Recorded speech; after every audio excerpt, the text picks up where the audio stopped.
Another question about race. How do you feel? You live down south. You live on the East Coast. How do you feel about being a black woman in today's society, in American society? Oh, how do I feel about being a black woman? First, I think especially right now, it's definitely our time. Right now, it seems like it's cool to be a black woman or be black. Period. But growing up in the South, the racism I would say is different. Is more blatant than being in New York. New York or different parts of the world. If they don't like you or they are racist, they hide it a little bit more. Where I'm from, if you can tell like, oh, I'm not welcome in here, and you just walk out. You know what I'm saying? But being a black woman, I think it's dope. I love being a black woman. I haven't faced a lot of, I guess challenges, thankfully, a lot of racism and stuff like that. But it's dope. We're the creators of a lot of different things. A lot of people want to be us. They imitate us. You know what I'm saying? And so I think it's dope. My experience as being a black woman has been awesome. It's had its challenges, but at the same time, it's been dope to me. Right on. I appreciate your answer. Let me see. Okay, yeah. Now, with that being said, you could talk more a little bit about your clothing line and everything. Well, the my quality is for real. So it started off just just as a podcast. Just basically interviewing people that I knew from back home that were kind of um, really doing some things. And where I'm from Fort Worth. You got Fort Worth and you got Dallas, and so a lot of people they just assume that Dallas Fort Worth is one place. And so my initial thought was like, no, like we're not from Dallas, we're from Fort Worth. So let me show the world that all of these dope people in Fort Worth. But the more I got to interviewing and the more I got to, knowing people, I'm like, okay, I started branching out to Dallas and then people from, just different walks of life. And so it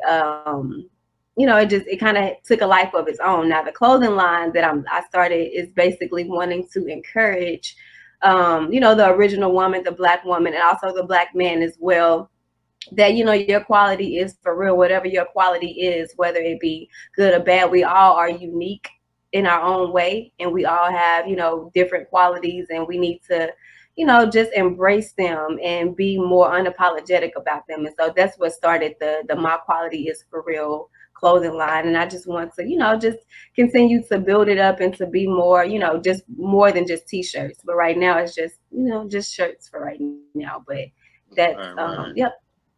that's what that That's is. cool. These some dope shirts, like you say. Men, black men, and black women can wear them. It's something for everybody. I think so. In my opinion. Now, Absolutely. how long have you actually been doing this, the My Quality brand? Like, how long have? So the podcast I started at the end of 2018, and at first it was called Michaela. So for real, that's my given name, Michaela. And then as I grew, and my righteous name is Queen My Quality, and so I wanted to change it and make it more than just a show, like a podcast. I really want to, I'm gonna speak this. I really want it to be like a talk show, like more than just a podcast, because I want to interview people at the same time, but at the same time educate, about Black history and just travel and do more with that. So that's when it started. But I started with a app called Anchor on my phone, and I was just doing interviews, in my living room on Sundays. People, that I knew they would come to the house or whatever. But as I started to grow, I was like, I don't want everybody in my house. I Right. don't I know know the all of these feeling. people.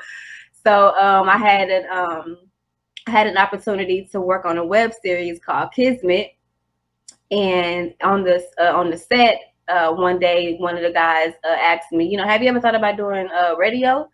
And I was like, yeah, And so he hooked me up with a guy named Kenny who had a radio station, and I started doing like the internet radio, and I did that. And then I switched over to Power Play Radio in Dallas. And so when I moved here, I kind of started doing it more independently. But that's it. Like I said, it just really just took a life of its own. I didn't, I just wanted to talk to people. I didn't know anything about the business side of it. I didn't know, really what a podcast was. It was just, just trial and error and just learning as I went. Oh, okay, but that's dope. It sounds like it's working out for you. You got a lot of experience in it. You could talk a little bit more about the acting. Like, was that something you've been doing for a while, or you had just got into it at that time, or? It's something that I've always wanted to do. Growing up in church, I was always, in the plays with my parents being over the youth department. They would, like we'll do these little plays and stuff like that. So, but I guess professionally, that was my first and my only time actually doing the acting. But yeah, that Oh, was. okay. I just pretty much, just woke up. I think I was like turning like 27, and I was like, I'm just gonna start doing, all of these things that I wanted to do, And so a cousin of mine who was actually the director, she put on Facebook, she was like, we're doing auditions. And so I went and auditioned and I got it. And it was a small little part, but it was just dope, the whole experience and being able to, you know, do that. So I really want to, that's really what I want to do. I really want to act. And I really want to do the whole, the talk show. So those are my two passions for sure. Oh, okay, that's dope. But it seemed like you in the right place though, New York. It seemed like you can tap into all that stuff a little bit better, more so than like the smaller cities. You got Broadway and you got a lot of artists and musicians Absolutely. and stuff like that. Yeah, give me 5 more minutes. I'm gonna be on Broadway. I'm gonna be Right, doing all right, that's the goal for sure. right. I look forward to it. I know you're gonna make it happen. You